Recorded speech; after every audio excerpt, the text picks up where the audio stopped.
Tonight, one of the West Australian Big Brother housemates is at the centre of a sex scandal after being kicked out of the show for an alleged assault. I can confirm that the footage has been given to the Queensland Police. I'd say make this Big Brother the last. It was the summer of 2006. Big Brother Australia was still at the height of its popularity, beating most of its competition every night on Channel 10. Now, if you've never seen the show before, the concept revolves around everyday people living inside of a house with 24-hour-a-day surveillance, where every single corner of the house is viewed by a video camera. Each week, one housemate is evicted by the viewing public via a public vote, similar to shows like American Idol, America's Got Talent, Dancing with the Stars. At the end, one housemate would remain, claiming a cash prize. This was the 6th edition of the show, and by this time, it had become a household name in the country. Even if you didn't watch it, you know about it. Now, with that being said, we all know it's very common for young adults in their 20s and 30s to consume overflowing amounts of alcohol. However, in the early hours of July 1st, 2006, the history of Australian television would take a turn by storm. In the wee hours of that infamous night, housemates Michael Cox, who was known as Ashley, and Michael Brick, who was known as John, who were two of the housemates that drank too much alcohol than they should have that night.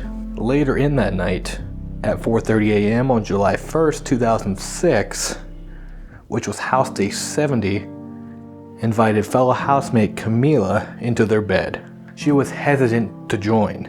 However, after some peer pressure from the two, she decided to climb in, and that is when the history of Australian television changed forever. John would then hold down Camila, and Ashley proceeded to push his crotch into her face. The three immediately jumped, as they all seen it as a joke at the time. But remember, they were still intoxicated. However, in the morning, the Big Brother producers did not see it as a joke, and they called the two boys to the diary room, where the producers usually talk to the contestant one-on-one via a character known as Big Brother. The two were removed from the house, ejecting them from any winnings from the show. Now, unlike most shows, the incident was not caught on television. It was captured on the internet live feeds that would broadcast 24 hours a day. It was a unique thing to Big Brother. As the show was taking place in real time, viewers at home could log on to their computers or mobile devices and watch the housemates living inside the Big Brother house. The content was not censored, unlike its television counterpart. The only time that it would go offline is if there was copyrighted music or copyrighted singing by any of the contestants. So as it was almost not caught at all, except by one Australian recording the feed at his house.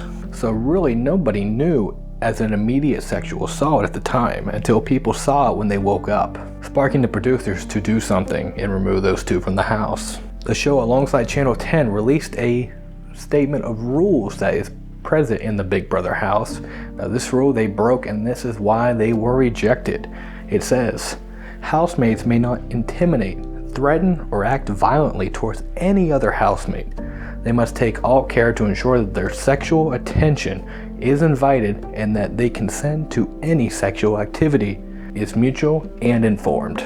David Brown from Southern Star Endemol, the company that is in charge of the show, said he could not comment on the sexual allegations, but he did say, quote, "Their removal from the house should indicate how serious this matter is." The police were then called to the Big Brother compound that was at DreamWorks amusement park on the Gold Coast to investigate the incident. Camila was interviewed by the police while she was still sequestered in the house, as she would be one of the final two housemates remaining at the end of the show and just narrowly missing out on the grand prize. The news media then took the story by storm, as it was all over Australian media and around the world, calling for Channel 10 and just other reality shows in general to just reform, redo their content.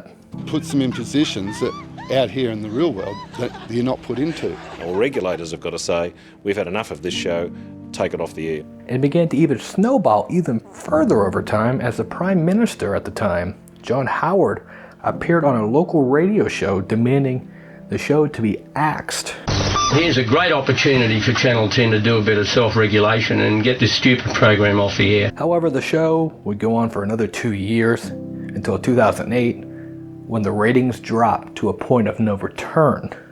But then, it was picked back up in 2012 by Channel 9, that ran it for 3 seasons, and it was also picked up again in 2020 by Channel 7.